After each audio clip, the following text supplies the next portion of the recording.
Padre, hoy quiero decirte gracias una vez más por todo lo que tú estás haciendo, por todo lo que vas a hacer, por todo lo que has hecho. Gracias, maravilloso Dios, por tu palabra. Permítenos, oh Dios, que a través de tu palabra nosotros caminemos firmemente y dirijamos nuestros pasos a ti, oh Padre, cada día, en cada instante, en cualquier circunstancia. Gracias por todo lo que tú nos permites vivir, porque nos van formando y nos van enseñando cómo nosotros tenemos que ser cada día. Gracias, en el nombre de Cristo Jesús. Amén. Amados hermanos, bueno, hay un tema que usted alcanza a ver ahí en las pantallas, que se llama maldiciones sin quebrantar. Este es un tema que yo quisiera analizar con ustedes, analizar a través de las Sagradas Escrituras, la importancia de este tema, porque pues en muchos creyentes este es un tema que les ha causado mucha controversia porque es un tema que nos hace pensar que nuestras generaciones pasadas cometieron pecados, cometieron faltas y que por lo tanto nuestras generaciones presentes están viviendo los pecados, o están repitiendo pecados, o están teniendo muchas situaciones debido a los pecados de los padres. Y bueno, pensando en todo esto, también muchos tienen la idea de que pues los pecados se van heredando, y como se van heredando todas las maldiciones. Entonces quise usar este tema para que usted tenga pues la idea de lo que vamos a tratar, el enfoque que le vamos a dar. Bueno, ¿de dónde surge todo esto? Bueno, pues surge del pasaje de Éxodo 25. Esta es una doctrina, digamos, una enseñanza que muchos creyentes, muchos cristianos, pues la tienen como presente, como actual. Dice: no te inclinarás a ellas ni las honrarás, porque yo soy el Señor tu Dios, fuerte, celoso, que visito la maldad de los padres sobre los hijos hasta la tercera y cuarta generación de los que me aborrecen. Bueno, este pasaje que viene de los mandamientos, acuérdese que en el capítulo 20 de Éxodo vienen los mandamientos, y en este pasaje se menciona que Dios iba a visitar la maldad de los padres hasta la tercera y cuarta generación de los que me aborrecen. Con esta idea, muchos creyentes tienen la idea de que este pasaje se sigue aplicando hoy en día a nuestras generaciones. ¿Por qué existe esta confusión entre los creyentes? Bueno, hay algo determinante en la Escritura, que nosotros tenemos que ser maduros también para entender y interpretar las Sagradas Escrituras. Se necesita madurez. Y bueno, en Hebreos 5:14, la Escritura nos enseña acerca de la madurez. Y quiero leer este pasaje igual para que juntos podamos tener este análisis. Dice: pero el alimento sólido es para los que han alcanzado madurez, para los que por el uso tienen los sentidos ejercitados en el discernimiento del bien y del mal. Muy bien, pues este pasaje nos dice que la madurez tiene que ver con el discernimiento, es decir, de qué es bueno y qué es malo. Entonces, cuando nosotros leemos un pasaje en la Biblia, lo tenemos que someter a ese discernimiento para ver si la palabra que nosotros estamos leyendo pues tiene que ver con nuestra época o formó parte de una época. Entonces el discernimiento es como el análisis que nosotros hacemos respecto de las enseñanzas, o si esa enseñanza es tan clara, requiere de más textos para entenderla, o entender que formó parte de una época. Entonces el discernimiento está prácticamente como formando nuestra madurez. Entonces, ¿Por qué hay tanta confusión en este pasaje de Éxodo 25?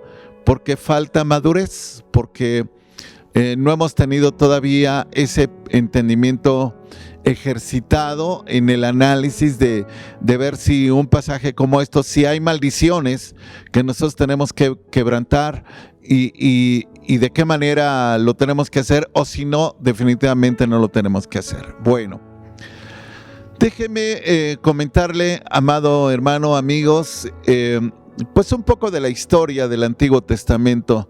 Para mí, en lo personal, el Antiguo Testamento tiene tres divisiones, tres grandes divisiones o tres grandes épocas. Digamos que la primera fue la de los patriarcas, esa gran época de los patriarcas que estuvo pues conformada pues con Abraham, con Isaac, con Jacob y con los pues que fueron antes de ellos o con los hijos de Jacob. Toda esa época que encontramos en el libro de Génesis es una época de los patriarcas. Y después, cuando llega Moisés, allá en el capítulo 20 del Éxodo, pues tenemos ya los primeros mandamientos. Moisés pues llega desde el Éxodo, desde el comienzo del Éxodo se nos habla de Moisés. Pero los mandamientos se empiezan a dar en el capítulo 20. Entonces, comienza lo que se conoce como la ley de Moisés. Allí prácticamente da comienzo. Entonces, esa ley de Moisés tiene pues su trascendencia y su aplicación por muchos años. Y después viene la época de los reyes. Después dentro del tiempo del Antiguo Testamento viene la época de los reyes, y juntamente con los reyes surgieron los profetas. Entonces esto es importante que nosotros lo tengamos bien claro. Entonces estas tres grandes épocas, que serían los patriarcas, la ley y los profetas, es lo que yo quiero que usted y yo analicemos con relación al Antiguo Testamento, porque Éxodo 25 pues marca prácticamente el inicio de una época de la ley y también el inicio de muchas doctrinas que hasta hoy muchos las consideran todavía vigentes. Pero bueno, pues volviendo a esa época de patriarcas, pues los patriarcas habían recibido pues digamos formas de dirigirse, de conducirse, y se hicieron a través de pactos. Pero estos pactos, ya cuando llega la ley de Moisés, se reconsideran en la ley de Moisés. Así es que la ley de Moisés más estos pactos ya forman pues todo lo que conocemos como la ley de Moisés.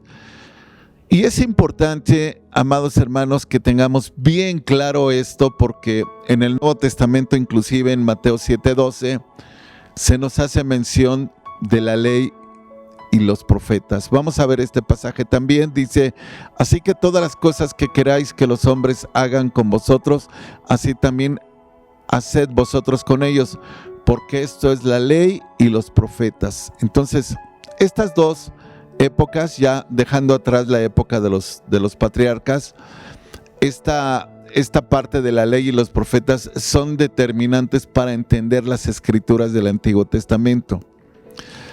En la ley era una ley dura, era una ley prácticamente del ojo por ojo y diente por diente. Era una ley que se aplicaba prácticamente pues al que cometía alguna falta. No existía el arrepentimiento, nadie podía decir me equivoqué, estoy arrepentido, o sea, no existía. Era algo que no se aplicaba, sino que la gente pues tenía que pagar lo que había hecho. Eso era la ley del ojo por ojo, diente por diente. Entonces, esta ley pues era dura, era complicada para aquellos que tenían que vivirla. Y yo le decía que la ley y los profetas se menciona mucho en el Nuevo Testamento. Otro pasaje que nos hace mención de ello es Mateo 22:40. Este pasaje también hace alusión a los mandamientos, cuando Dios hablaba de los 2 grandes mandamientos, hace mención de estos 2 mandamientos, depende toda la ley y los profetas. Entonces, los profetas tienen gran importancia en el Antiguo Testamento. ¿Por qué tiene gran importancia los profetas? Porque los profetas cambiaron parte de esa ley. Así de sencillo. Cambiaron parte de esa ley que se le había dado a Moisés. Entonces, cuando llega la época de los profetas, hay cambios en esa ley. Y quiero que usted y yo analicemos qué cambios se hicieron a la ley de Moisés en el tiempo de los profetas. Muchos de esos cambios que se hicieron ya en el tiempo de los profetas se aplicaron en ese momento y fueron válidos. Además, muchos de esos cambios que se hicieron en el tiempo de los profetas, después, pues con la muerte de Jesús, quedaron pues más que confirmados, porque Jesús vino a abolir la ley, a terminar con la ley. Y bueno, esto es importante porque yo creo que Jesús con su muerte vino a terminar con la ley. Vea usted Romanos 10:4, un pasaje también que tiene que ver con lo que estamos hablando. La muerte de Jesús pues prácticamente cerró el concepto de la ley, porque el fin de la ley es Cristo, para justicia a todo aquel que cree. Entonces, esa época de la ley que hoy le causa dolor de cabeza a muchas personas, porque pues no saben qué del Antiguo Testamento, qué de la parte de la ley es aplicable ahora. Y sobre todo ese pasaje de Éxodo 25, que ha generado pues tanta controversia entre los creyentes. Y este pasaje de que Dios visita a los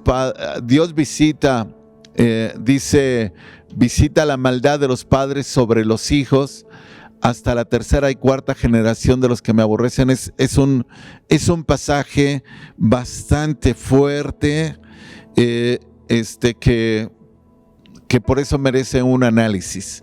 Es un pasaje bastante fuerte que tiene valor la escritura en un análisis personal.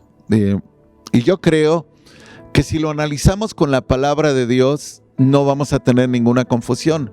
Usted no va a tener mi punto de vista. Yo le puedo dar mi punto de vista.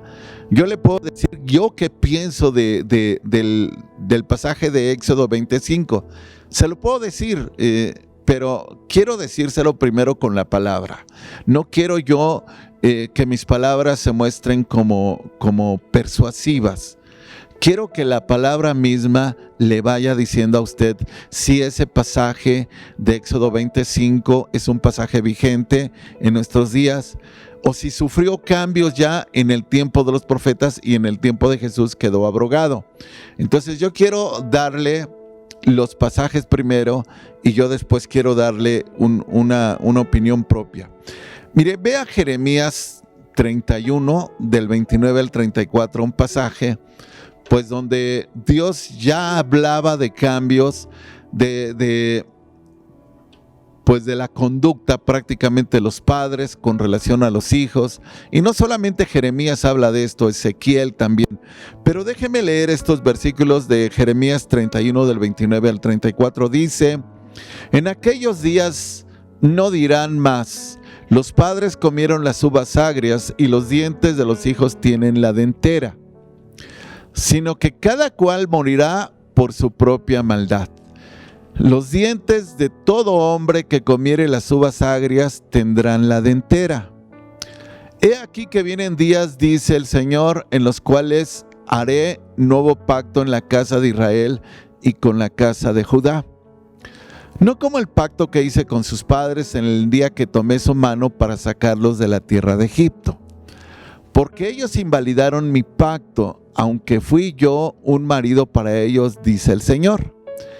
Pero este es el pacto que haré con la casa de Israel después de aquellos días, dice el Señor. Daré mi ley en su mente y y la escribiré en su corazón, y yo seré a ellos por Dios, y ellos me serán por pueblo. Y no enseñará más ninguno a su prójimo, ni ninguno a su hermano, diciendo conoce al Señor, porque todos, ¿qué dice este pasaje? Me conocerán. Ok, entonces este pasaje nos menciona que Dios va a hacer algo nuevo. Dios va a hacer que la ley de Él, su palabra, quede grabada en nuestro corazón y en nuestra mente, y que Él pues nos va a dejar ya estas enseñanzas en nosotros. Esas enseñanzas van a estar redarguyéndonos cuando nosotros tengamos dudas sobre su aplicación.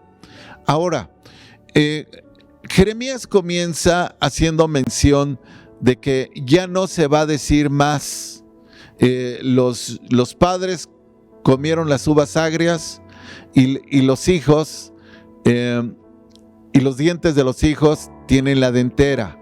Este era como un refrán donde la maldad de los padres era como lo que se usa aquí, como que los padres comieron las uvas agrias, pero a los hijos les surgieron las consecuencias.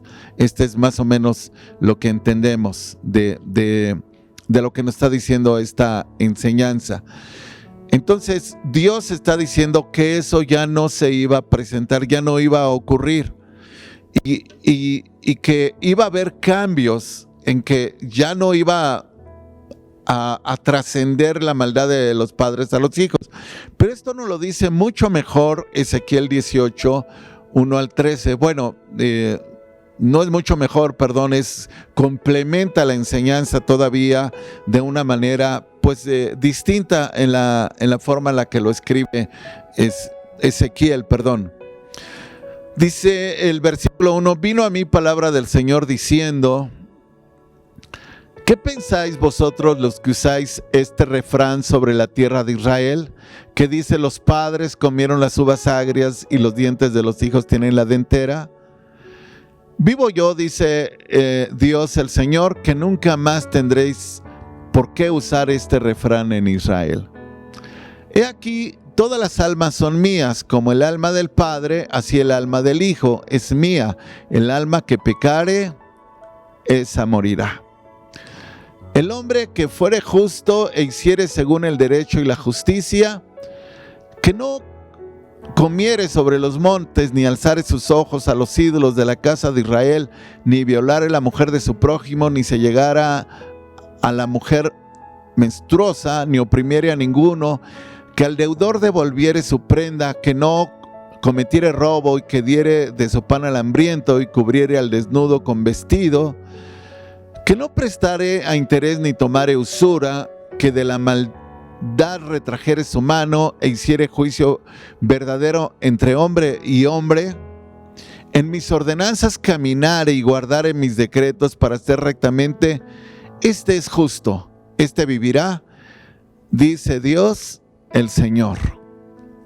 Mas si engendrare hijo ladrón, derramador de sangre, o que haga alguna cosa de estas, y que no haga las otras, sino que comiere sobre los montes y violare a la mujer de su prójimo, al pobre y menesteroso oprimiere, cometiere robos, no devolviere la prenda, o alzare sus ojos a los ídolos e hiciere abominación, prestare a interés y tomare usura, ¿vivirá este? No vivirá. Todas estas abominaciones hizo, de cierto morirá, su sangre será sobre él. Bueno, pues este pasaje yo creo que pues nos da una enseñanza clara. Vemos el ejemplo de un padre que hizo lo bueno y que en conclusión dice vivirá porque hizo lo bueno. Pero si el padre tuviere un hijo malo que hizo lo malo, pues por su maldad morirá. Pero sigamos leyendo de este mismo capítulo 18, los versículos del 14 al 18, porque el ejemplo que acabamos de ver es un padre bueno que tiene un hijo que hace lo malo. Pero ahora vamos a ver estos versículos del 14 al 18. Pero si engendrare hijo, hablando de ese padre bueno, engendrare hijo, el cual viere todos los pecados que su padre hizo. O sea, hablando ahora del hijo que había hecho lo malo. Primero tenemos un padre que hizo lo bueno, después un hijo que hizo lo malo, y ese hijo ahora tiene un hijo. Pero si éste engendrare hijo, el cual viere todos los pecados que su padre hizo, y viéndolo, no hiciere según ellos, no comiere sobre los montes, ni alzare sus ojos a los ídolos de la casa de Israel, la mujer de su prójimo no violare, ni oprimiere a nadie, la prenda no retuviere, ni cometiere robos, al hambriento diera de su pan, y cubriere con vestido al desnudo. Apartare su mano del pobre, interés y usura no recibiere, guardare mis decretos y anduviere en mis ordenanzas, este no morirá por la maldad de su padre, de cierto vivirá. Su padre, por cuanto hizo agravio, despojó violentamente al hermano, hizo en medio de su pueblo lo que no es bueno, he aquí que él morirá por su maldad. Qué interesante, amados hermanos, es que nosotros veamos estos tres casos: un padre bueno, un hijo malo, que después tiene un hijo que opta por hacer lo bueno. Cada uno muere de acuerdo a su condición. Entonces, ese pasaje de Éxodo 25 viene a ser cambiado ya por los profetas. Por eso en el Nuevo Testamento se habla de la ley y los profetas. Esa herencia que se tenía, que sí aplicaba antes de los profetas, que sí era esa forma de vida, viene a ser un cambio ahora en el tiempo de los profetas. Dios ya no iba a castigar a los hijos por los padres, sino cada uno por su bondad viviría, y cada uno por su maldad pues moriría. Por ejemplo, el rey Uzías fue un rey malo.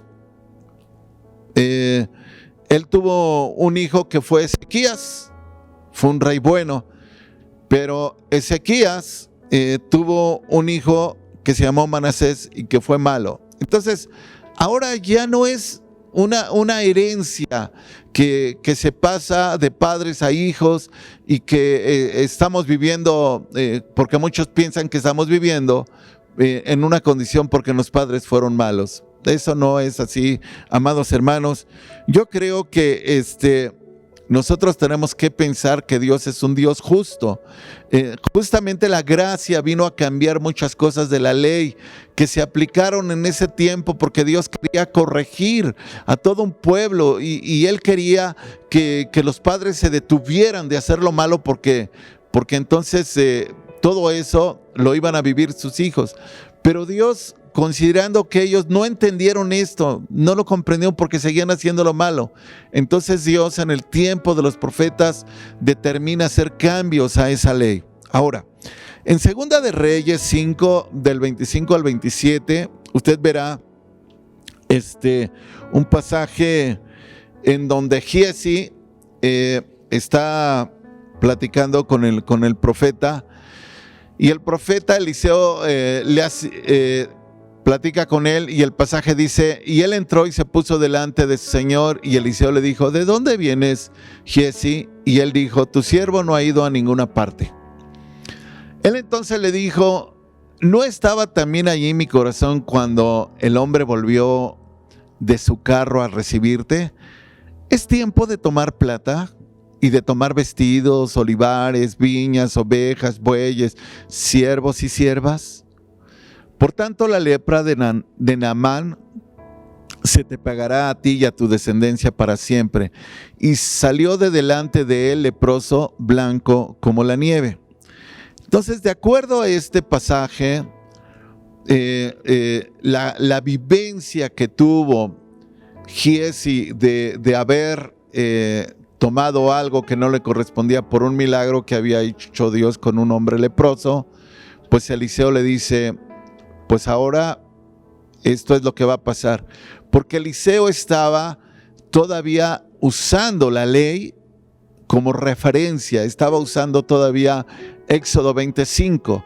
Pero si usted se va a Ezequiel 28:20, usted va a ver que ya en el tiempo de estos profetas, ese cambio drástico a todo eso fue determinante. Podemos ver Ezequiel 18:20, lo vamos a ver, dice: el alma que pecare, esa morirá, el hijo no llevará el pecado del padre, ni el padre llevará el pecado del hijo.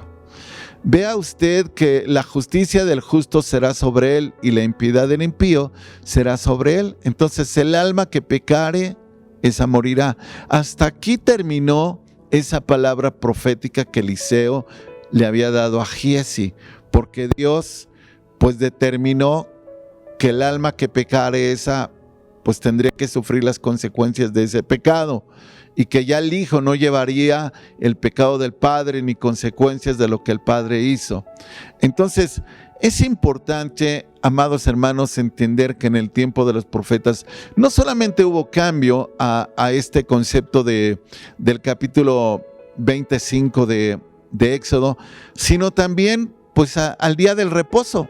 El día del reposo también era un día que lo profanaban y realmente no lo guardaban. Entonces llegó un momento en que Dios, en Isaías 1:13, fíjese cómo Dios le habla a su pueblo: no me traigáis más vana ofrenda, el incienso me es abominación, luna nueva y día de reposo, el convocar asambleas, no lo puedo sufrir, son iniquidad vuestras fiestas solemnes. ¿Sabe? En algún momento lo que Dios había determinado allá en la ley de Moisés, hoy ya Dios estaba detestando todo ello. ¿Por qué?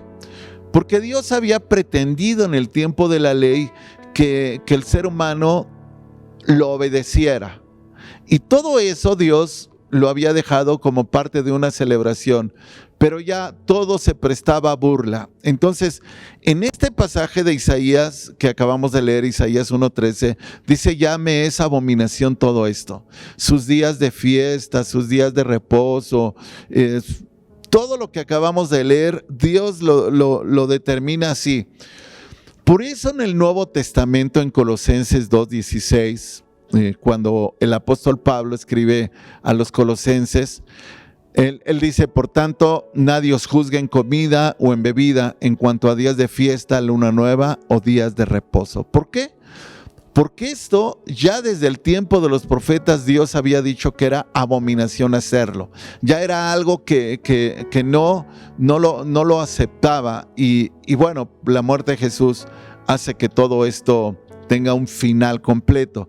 Pero el apóstol Pablo, por las corrientes religiosas que había en esos días, él lo dejó escrito.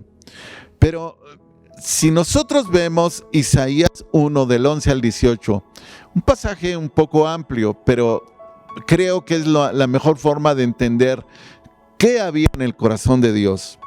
¿Para qué me sirve, dice el Señor, la multitud de vuestros sacrificios? Es una pregunta de reflexión de parte de Dios y que le está haciendo a ellos. ¿Para qué me sirve? Hastiado estoy de holocaustos, de carneros y de cebo, de animales gordos. No quiero sangre de bueyes, ni de ovejas, ni de machos cabríos.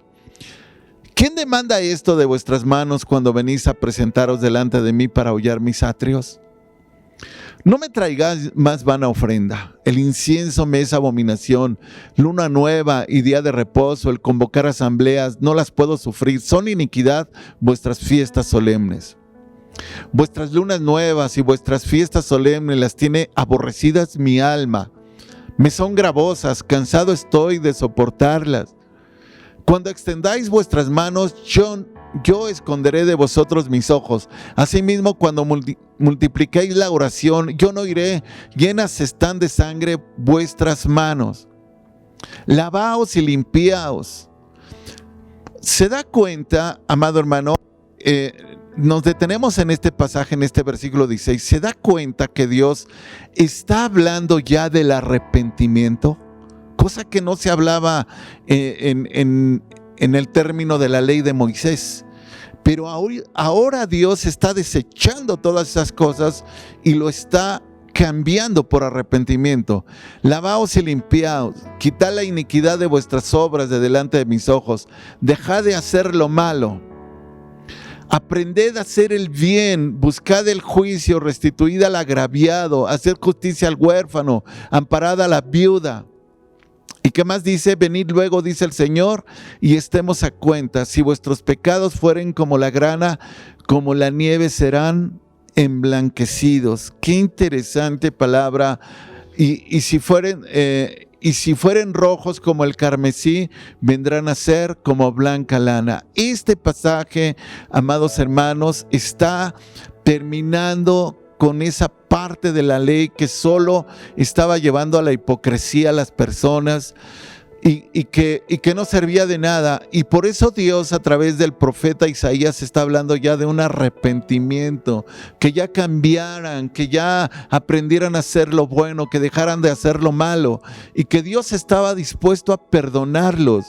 Porque sabe que bajo la ley de Moisés no había un arrepentimiento. Traían sus ofrendas, hacían sus fiestas, pero su corazón seguía tal.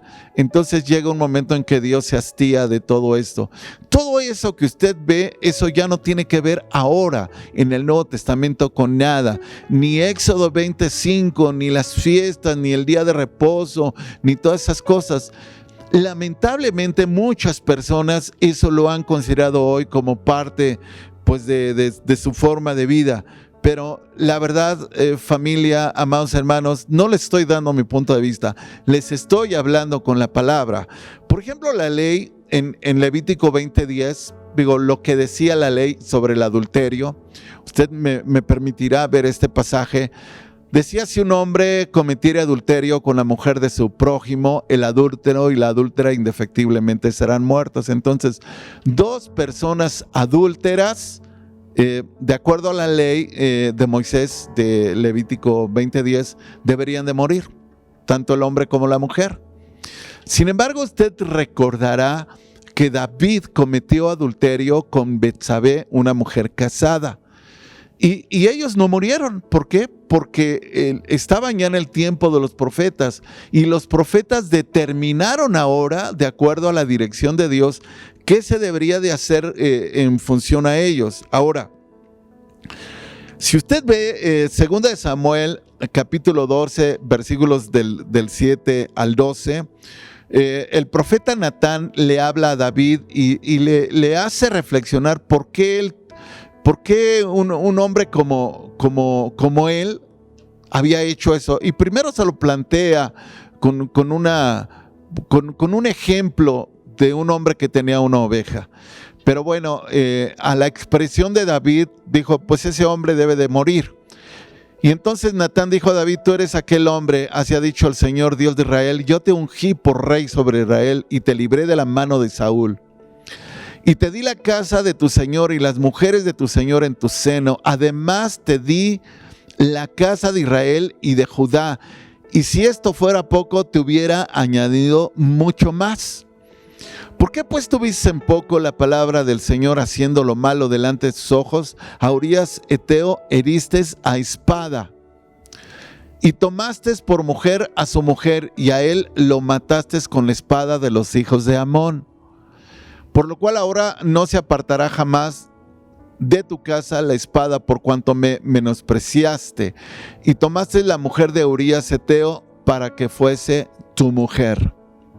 Así ha dicho el Señor: he aquí yo haré levantar el mal sobre ti de tu misma casa, y tomaré tus mujeres de delante de tus ojos, y las daré a tu prójimo, el cual yacerá con tus mujeres a la vista del sol.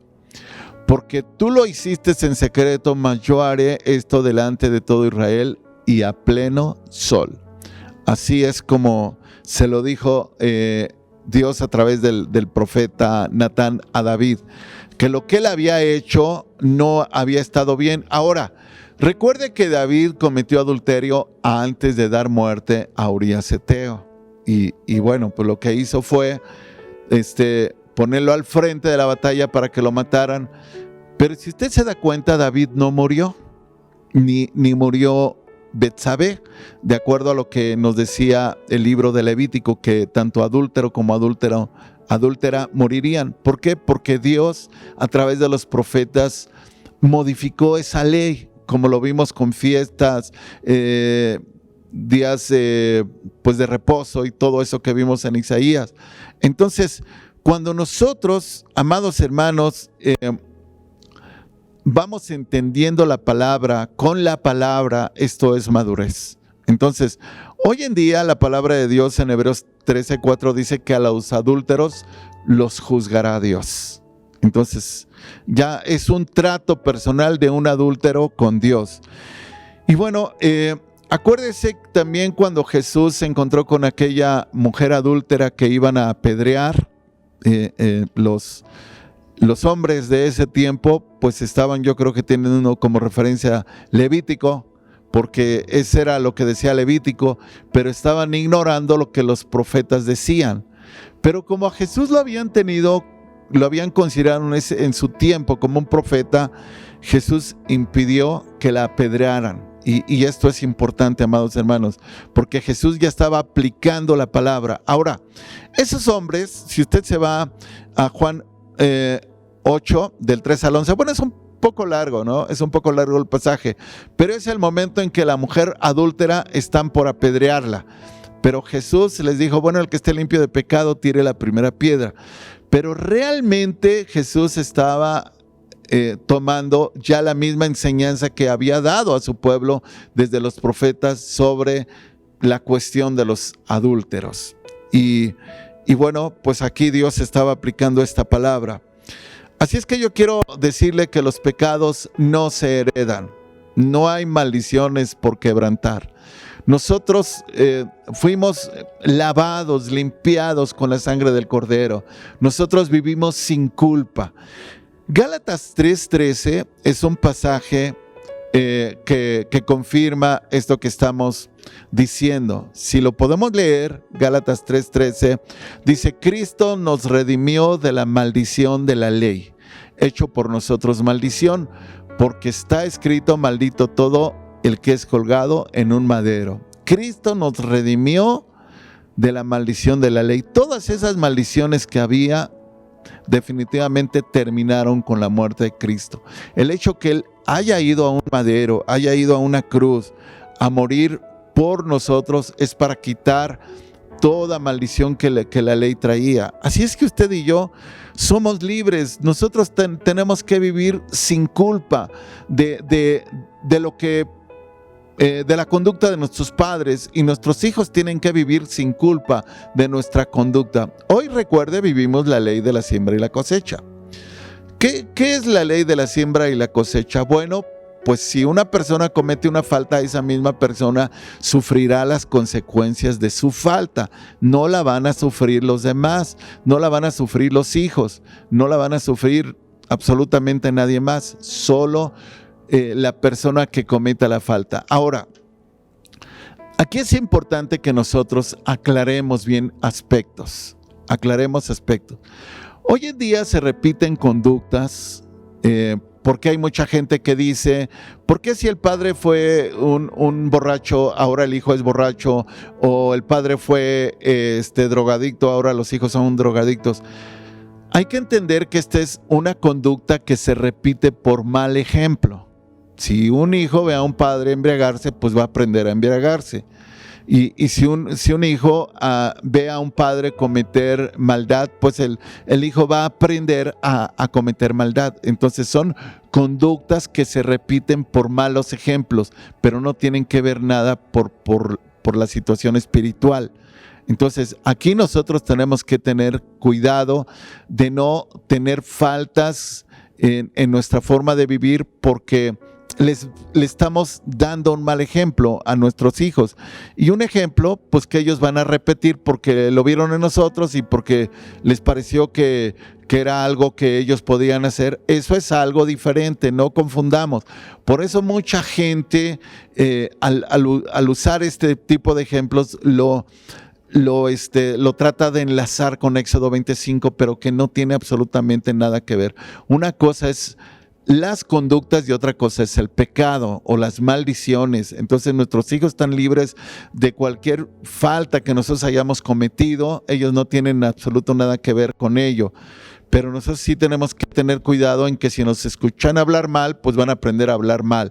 Si ven que en nuestra casa no hay respeto para nuestra pareja, pues nuestros hijos van a aprender a no tener respeto para con su pareja. Entonces, eso sí debemos de tener cuidado, pero no tiene que ver nada con Éxodo 25. Y no tiene que ver con nada, pues tan claro. Cuando Jesús estuvo en la tierra, Él usó a los niños como un gran ejemplo. Y Él puso a los niños como algo que nosotros teníamos que imitar. Y Él dijo, dejad a los niños, venid a mí y no se los impidáis, porque de los tales es el reino de los cielos. Si los niños hubieran tenido pecado, pues Jesús en ese momento hubiera dicho o lo hubiera puesto en claro. Pero esto no es así. Y además Jesús dijo que si nosotros no nos volviéramos como los niños, pues no entraríamos en el reino de los cielos. Entonces los niños no tienen maldad en sus corazones, no tienen maldad en sus mentes, los niños son limpios. Y eso es lo que quiere Dios. Amados hermanos, viva sin culpa. Quítese todas esas enseñanzas tradicionales que solamente pues han generado problemas en cuanto a nuestra manera de vivir, haciéndonos pensar que porque en familiares ha pasado una u otra cosa, por eso nosotros estamos viviendo maldiciones. Esto no es así. Recuerde, nosotros fuimos hechos libres. Y donde está el Espíritu de Dios, allí hay libertad. Cristo vino a darnos esta libertad completa, no solamente de enseñanzas erróneas, no solamente de doctrinas mal aplicadas.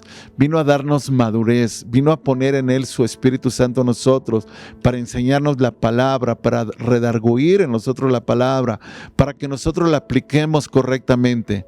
Por eso quiero pedirle, amado hermano, amada familia, vivan sin culpa, vivan haciendo lo bueno. Dios les bendiga y permítame hacer una oración por usted. Padre, quiero agradecerte por la vida de mis hermanos que hoy han estado escuchando este mensaje. Bendícelos, ayúdalos, mi Dios, en todas las dudas que ellos tengan. Te lo pido en el nombre de Cristo Jesús. Amén. Dios les bendiga, bendiciones. Me dio mucho gusto estar en contacto a través de este medio con ustedes. Hasta pronto.